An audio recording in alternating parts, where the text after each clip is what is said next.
ಬೇಲೂರು, ಹಳೇಬೀಡು, ಬನವಾಸಿಯನ್ನ ತೋರಿಸಿದ್ದೆ, ಮರಲೆಯನ್ನ ತೋರಿಸಿದ್ದೆ. ಇವತ್ತು ನಾನು ಬಂದಿರೋ ದೇವಸ್ಥಾನ ಕಲ್ಕೆರೆ ಮಹಾಲಕ್ಷ್ಮಿ ದೇವಸ್ಥಾನ. ಇದು ಕೂಡ ಹೊಯ್ಸಳರ ಕಾಲದ್ದೇ ದೇವಸ್ಥಾನ. ಇಲ್ಲಿನ ದೇವಸ್ಥಾನವನ್ನ ನಾನು ನಿಮಗೆ ತೋರಿಸೋಣ ಅಂತ ಇವತ್ತು ಬಂದಿದ್ದೀನಿ. ಬನ್ನಿ, ಪ್ರತಿಯೊಂದು ಭಾಗದಲ್ಲಿ ಏನೇನಿದೆ, ಒಳಗಡೆ ಯಾವ ದೇವರಿದ್ದಾರೆ ಅದನ್ನೆಲ್ಲ ಕೂಡ ಇವತ್ತು ತೋರಿಸ್ತೀನಿ. ಬೇಲೂರು ಚೆನ್ನಕೇಶವರ ದೇವಸ್ಥಾನವನ್ನು ನೋಡಿಕೊಂಡು ಚಿಕ್ಕಮಗಳೂರಿಗೆ ಹೋಗೋ ದಾರಿಯಲ್ಲಿ ಹಾಸನದಿಂದ ಒಂದು 20 ಕಿಲೋಮೀಟರ್ ಒಳಗೆ ಹೋದರೆ ದೊಡ್ಡ ಗದ್ದವಳ್ಳಿ ಅಥವಾ ಕಲ್ಕೆರೆ ಮಹಾಲಕ್ಷ್ಮಿ ದೇವಸ್ಥಾನ ಅಂತ ಬೋರ್ಡ್ ಕಾಣಿಸ್ತು. ನಾನು ಇದನ್ನು ನೋಡಲೇಬೇಕು ಅಂತ ಹೋದಾಗ ಅದ್ಭುತಗಳ ಮೇಲೆ ಅದ್ಭುತಗಳನ್ನು ನೋಡಿದೆ. ಹೊಯ್ಸಳರ ಕಾಲದಲ್ಲಿ ನಿರ್ಮಾಣ ಆಗಿರುವಂಥ ಏಕಕೂಟ, ದ್ವಿಕೂಟ, ತ್ರಿಕೂಟ ದೇವಸ್ಥಾನಗಳನ್ನು ಸಹಿತ ನಾನು ನೋಡಿದ್ದೀನಿ. ಆದರೆ ಚತುಷ್ಕೂಟ ದೇವಸ್ಥಾನ ಇದೇ ಮೊದಲು, ಹಾಗೆ ಇದೊಂದೇ ಕಡೆ ಕೂಡ ಇರೋದು.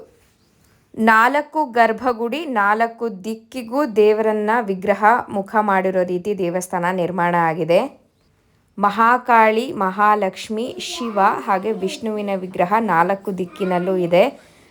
ಒಂದು ಸ್ವಲ್ಪ ವರ್ಷಗಳ ಹಿಂದೆ ವಿಷ್ಣುವಿನ ವಿಗ್ರಹ ಕಳ್ತನ ಆಗಿ ಈಗ ಇಲ್ಲಿ ಕಾಲಭೈರವೇಶ್ವರನ ವಿಗ್ರಹ ಇದೆ, ಅದರ ಪೂಜೆ ನಡೆಯುತ್ತೆ. ಇಲ್ಲಿ ಮತ್ತೊಂದು ವಿಶೇಷ ಅನಿಸಿದ್ದು ಈ ಕಾಳಿಯ ವಿಗ್ರಹ ಎಷ್ಟು ಅದ್ಭುತವಾಗಿ ಕೆತ್ತನೆ ಮಾಡಿದ್ದಾರೆ ಅಂದರೆ ಬಾಗಿಲಿನಿಂದ ಮೂರ್ತಿಯವರೆಗೂ ಅದ್ಭುತವಾಗಿದೆ. ಬಾಗಿಲಿನ ಮೇಲ್ಗಡೆ ಇರುವಂತಹ ಬೇತಾಳನ ಮುಖಗಳು, ಹಾಗೆ ಅಕ್ಕಪಕ್ಕದಲ್ಲಿ ದ್ವಾರಪಾಲಕರಾಗಿ ಬೇತಾಳ 7 ಅಡಿಯ ಬೇತಾಳ ವಿಗ್ರಹ ಇಲ್ಲಿ ಕಾಣಕ್ಕೆ ಸಿಗತ್ತೆ. ಬೇತಾಳನ ಎದೆಯ ಮೇಲೆ ಒಂದು ಹೋಲಿದೆ, ಅಲ್ಲಿಂದನೇ ಬೇತಾಳನ ಉಸಿರಾಟ ನಡೆಯೋದು ಅಂತ ಕೂಡ ಹೇಳಲಾಗತ್ತೆ. ಹೊಯ್ಸಳರ ರಾಜ ವಿಷ್ಣುವರ್ಧನ ಕಾಲದಲ್ಲಿ ವಜ್ರ ವ್ಯಾಪಾರಿಯಾಗಿದ್ದಂತಹ ಕುಲ್ಲಣ್ಣ ಹಾಗೆ ಆತನ ಪತ್ನಿ ಸಹಜಾದೇವಿ ಕುಶಲಕರ್ಮಿ ಶಿಲ್ಪಿಗಳಾದಂತಹ ಮಲ್ಲೋಜ, ಮಾನಿಯೋಜ ಅವರ ಬಳಿ ಕ್ರಿಸ್ತಶಕ 1114ರಲ್ಲಿ ದೇವಸ್ಥಾನದ ನಿರ್ಮಾಣವನ್ನು ಮಾಡಿದ್ದಾರೆ ಎಂಬ ಮಾಹಿತಿ ಶಾಸನಗಳಲ್ಲಿ ಇದೆ ಅಂತೆ. ದೇವಸ್ಥಾನದಲ್ಲಿ ಮಂಡಿಯೂರಿ ಅಥವಾ ಸಾಷ್ಟಾಂಗ ನಮಸ್ಕಾರವನ್ನು ಮಾಡಬಾರ್ದು ಅಂತಾರೆ. ಯಾಕೆಂದರೆ 4 ದಿಕ್ಕಿಗೂ ದೇವರಿರೋದ್ರಿಂದ ಇಲ್ಲಿ ಪ್ರದಕ್ಷಿಣೆ ನಮಸ್ಕಾರವನ್ನು ಮಾಡಲಾಗತ್ತೆ.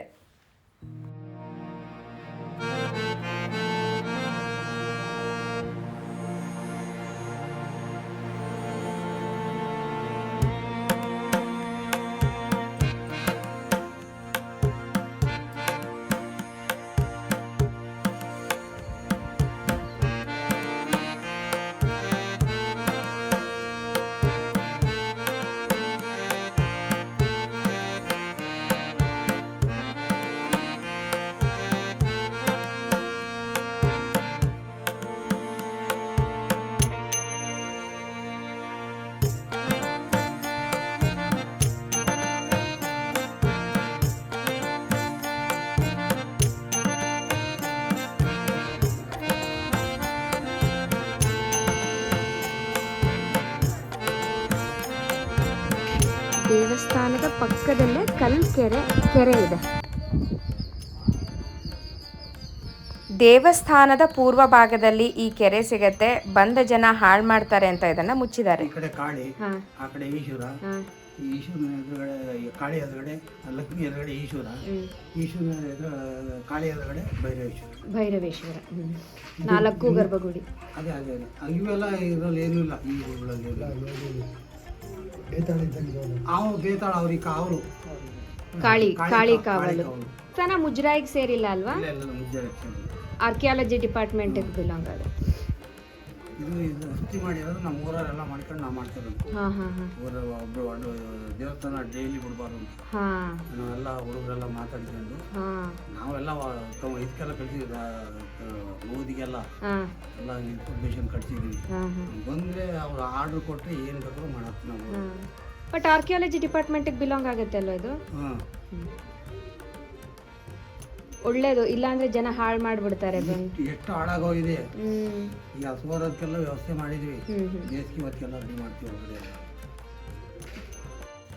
ದೇವಸ್ಥಾನದಲ್ಲಿ 9 ಶಿಖರಗಳಿದ್ದು ಮಹಾಲಕ್ಷ್ಮಿಯ ಶಿಖರ ದೊಡ್ಡದಾಗಿ ಚಾಲುಕ್ಯರ ಶೈಲಿಯಲ್ಲಿ ಕೆತ್ತನೆಯಾಗಿದ್ದರೆ ಉಳಿದ 8 ಶಿಖರಗಳು ಸಮವಾಗಿ ಕದಂಬರ ನಾಗರ ಶೈಲಿಯಲ್ಲಿ ಕೆತ್ತನೆಯಾಗಿದೆ.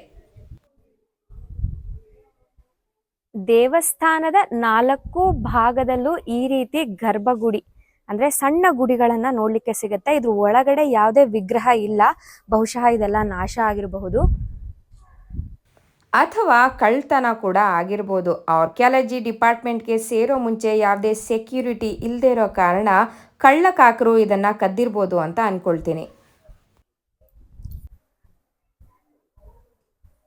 ಇದು ಹೊಯ್ಸಳರ ಕಾಲದಲ್ಲೇ ನಿರ್ಮಾಣ ಆಗಿರೋದು ಅಂತ ಸಾಮಾನ್ಯ ಜನರಿಗೂ ಗೊತ್ತಾಗೋ ರೀತಿ ಈ ರೀತಿ ಹೊಯ್ಸಳರ ಲಾಂಛನ ಇಲ್ಲಿ ಕೆತ್ತನೆಯನ್ನ ಮಾಡಿದ್ದಾರೆ. ಇದನ್ನ ನೋಡಿದ ತಕ್ಷಣ ನಮಗೆ ಗೊತ್ತಾಗುತ್ತೆ ಇದು ಹೊಯ್ಸಳರ ಕಾಲದಲ್ಲೇ ನಿರ್ಮಾಣ ಆಗಿರೋದು ಅಂತ. 1958ರಲ್ಲಿ ಸರ್ಕಾರ ಇದನ್ನ ನ್ಯಾಷನಲ್ ಮಾನ್ಯುಮೆಂಟ್ ಅಂತ ಅನೌನ್ಸ್ ಮಾಡಿದೆ. ಆರ್ಕಿಯಾಲಜಿ ಡಿಪಾರ್ಟ್ಮೆಂಟ್ ಅಂಡರ್ ಇರೋದ್ರಿಂದ ಸ್ವಲ್ಪ ಪ್ರೊಟೆಕ್ಟೆಡ್ ಆಗಿದೆ. ಇಲ್ಲ ಅಂತಂದ್ರೆ ಜನ ಇಲ್ಲಿ ಬಂದು ಹಾಳು ಮಾಡೋ ಪ್ರಯತ್ನ ಮಾಡ್ತಾರೆ. ಇಲ್ಲಿ ಕೆತ್ತನೆ ಮಾಡೋದು, ಇದನ್ನ ಹಾಳು ಮಾಡೋದು, ಇದನ್ನೆಲ್ಲ ಮಾಡಿ ದೇವಸ್ಥಾನ ನಾಶ ಆಗೋಗ್ಬಿಡತ್ತೆ. ಇಲ್ಲಿ ಕಾಣಿಸ್ತಾ ಇರುವಂಥದ್ದು ಛಾವಣಿಯ ಮೇಲಿರುವಂತಹ ಯಾಳಿಯ ಕೆತ್ತನೆ. ನನಗೆ ಈ ಹಳೆ ದೇವಸ್ಥಾನಗಳನ್ನು ನೋಡೋದು ಅಂದರೆ ತುಂಬಾ ಇಷ್ಟ. ಇವತ್ತು ನಾನು ಬಂದಿರೋ ದೇವಸ್ಥಾನ ಕಲ್ಕೆರೆ ಮಹಾಲಕ್ಷ್ಮಿ ದೇವಸ್ಥಾನ. ಇದು ಕೂಡ ಹಾಸನ ಜಿಲ್ಲೆಯಲ್ಲಿ ಬರುತ್ತೆ. ಹೊಯ್ಸಳರ ಕಾಲದ ಪುರಾತನ ದೇವಸ್ಥಾನ ಇದು. ಬೇಲೂರು ಏಕಕೂಟ, ಹಳೇಬೀಡು ದ್ವಿಕೂಟ, ಬೆಳವಾಡಿ ತ್ರಿಕೂಟ, ಮರಲೆಯನ್ನು ಸಹಿತ ತೋರಿಸಿದ್ದೆ. ಇವತ್ತು ಬಂದಿರೋದು ಚತುಷ್ಕೂಟ ದೇವಸ್ಥಾನ. ಇಲ್ಲಿ ಮಹಾಕಾಳಿಯ ಎದುರು ವಿಷ್ಣುವಿನ ವಿಗ್ರಹ, ಮಹಾಲಕ್ಷ್ಮಿಯ ಎದುರು ಶಿವನ ವಿಗ್ರಹ, ಈ ರೀತಿ ಮಧ್ಯದಲ್ಲಿ ಕೂತ್ರೆ 4 ಗರ್ಭಗುಡಿಗಳನ್ನ ನೋಡಬಹುದು. ಹಾಗೆ ಛಾವಣಿ ಅಥವಾ ರೂಫಲ್ಲಿ ನವಗ್ರಹಗಳ ಕೆತ್ತನೆ ಆಗಿದೆ. ಅದು ಕೂಡ ಅವರ ವಾಹನದಲ್ಲಿ ಕೂತಿರುವಂತ ಕೆತ್ತನೆ. ನೀವು ಇಲ್ಲಿ ಬಂದಾಗ ಈ ಎಲ್ಲ ವಿಶೇಷತೆಗಳನ್ನ ನೋಡ್ಲೇಬೇಕಾಗತ್ತೆ. ಈ ರೀತಿ ದೇವಸ್ಥಾನ ಮತ್ತೆಲ್ಲೂ ನೋಡ್ಲಿಕ್ಕೆ ಸಿಗೋದಿಲ್ಲ. ಹಾಗೆ ದೇವಸ್ಥಾನದ ಸುತ್ತ 4 ಪುಟ್ಟ ಗರ್ಭಗುಡಿಗಳಿದಾವೆ, ಸಣ್ಣ ಗುಡಿಗಳು. ಇಲ್ಲಿ ಯಾವುದೇ ವಿಗ್ರಹ ಇಲ್ಲ, ಕಳ್ತನ ಆಗಿರ್ಬೋದು ಅಥವಾ ನಾಶ ಆಗಿರಬಹುದು. ಹಾಗೆ ದೇವಸ್ಥಾನದ ಸುತ್ತಲೂ ಹಳೆಗನ್ನಡದಲ್ಲಿ ಬರೆದಿರುವಂತಹ ಶಾಸನಗಳು ಸಿಗತ್ತೆ. ಮಹಾಕಾಳಿಯ ಎದುರುಗಡೆ ಬೇತಾಳನ ವಿಗ್ರಹ ಕೆತ್ತನೆ ಆಗಿದೆ. ಅದನ್ನ ಸಹಿತ ನೀವು ಬಂದಾಗ ಗಮನಿಸಬೇಕು. ತುಂಬಾನೇ ಅಂದವಾದಂತಹ ದೇವಸ್ಥಾನ, ಪುರಾತನ ದೇವಸ್ಥಾನ ಕಲ್ಕೆರೆ ಮಹಾಲಕ್ಷ್ಮಿ ದೇವಸ್ಥಾನ. ಬೇಲೂರು, ಹಳೇಬೀಡು ಇಲ್ಲಿಗೆ ಬಂದಾಗ ನೀವು ಈ ಜಾಗಕ್ಕೆ ಕೂಡ ವಿಸಿಟ್ ಅನ್ನ ಮಾಡಬಹುದು. ಆದರೆ ಪ್ರವಾಸಿಗಳು ಇಲ್ಲಿ ಬಂದಾಗ ಜಾಗದ ಸ್ವಚ್ಛತೆ, ನಿಶಬ್ದತೆಯನ್ನ ಕಾಪಾಡೋದು ತುಂಬಾನೇ ಮುಖ್ಯ. ನಾನು ಬಂದಾಗ ಹೊರ ರಾಜ್ಯದ ಟೂರಿಸ್ಟ್ ಏನಿರ್ತಾರೆ ಅವ್ರು ಬಂದಿದ್ರು, ತುಂಬಾನೇ ಗಲಾಟೆ ಮಾಡ್ತಾ ಇದ್ರು. ಪೂಜೆ ನಡಿಬೇಕಾದ್ರೆ ಕೂಡ ಗಲಾಟೆ ಮಾಡ್ತಾ ಇದ್ರು.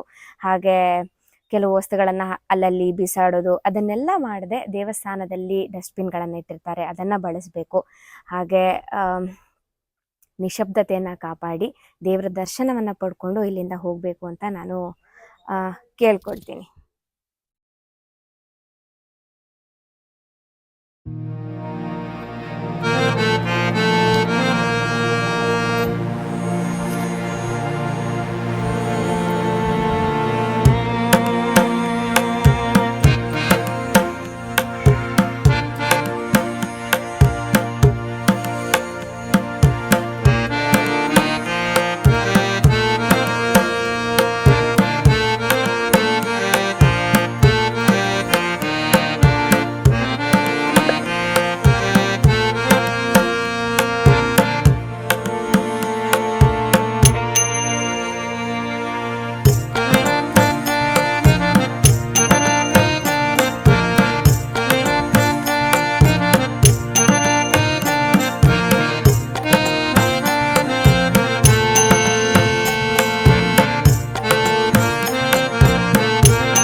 ಹೊಯ್ಸಳ ಕಾಲದ್ದೇ ಅಂತ ನಮಗೆ ಹೇಳಲಿಕ್ಕೆ ಅಲ್ಲೇ ನಮಗೆ ಲಾಂಛನ ಕಾಣುತ್ತೆ. ಅದರ ಕೆತ್ತನೆಯನ್ನು ಅಲ್ಲಿ ಮಾಡಿದ್ದಾರೆ. 2 ಬದಿಗಳಲ್ಲಿ ಇದು ಕಾಣುತ್ತೆ.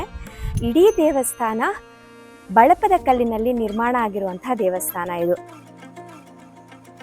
ಈ ದೇವಸ್ಥಾನದ ಹಲವಾರು ವಿಶೇಷತೆಗಳನ್ನು ನಾನು ತಿಳ್ಕೊಂಡಿದ್ದೀನಿ, ನಿಮಗೂ ತಿಳಿಸೋ ಪ್ರಯತ್ನ ಮಾಡಿದ್ದೀನಿ. ಈ ಎಲ್ಲ ಮಾಹಿತಿಗಳು ಹಾಗೆ ದೇವಸ್ಥಾನ ಕೂಡ ನಿಮಗೆ ಇಷ್ಟ ಆಗಿದೆ ಅಂತಂದರೆ ಒಂದು ಲೈಕ್ ಮಾಡೋದನ್ನು ಮಾತ್ರ ಮರಿಬೇಡಿ. ಹೀಗೆ ಹಲವಾರು ದೇವಸ್ಥಾನಗಳನ್ನು ತೋರಿಸೋ ಪ್ರಯತ್ನದಲ್ಲೇ ನಾನಿರ್ತೀನಿ. ಹಾಗಂತ ಈ ವಿಡಿಯೋನ ಇಲ್ಲಿಗೆ ಮುಗಿಸ್ತೀನಿ. ನಾನು ನಿಮ್ಮನ್ನು ಮುಂದಿನ ವಿಡಿಯೋದಲ್ಲಿ ಸಿಗ್ತೀನಿ. ಅಲ್ಲಿವರೆಗೂ ಎಲ್ರಿಗೂ ನಮಸ್ಕಾರ.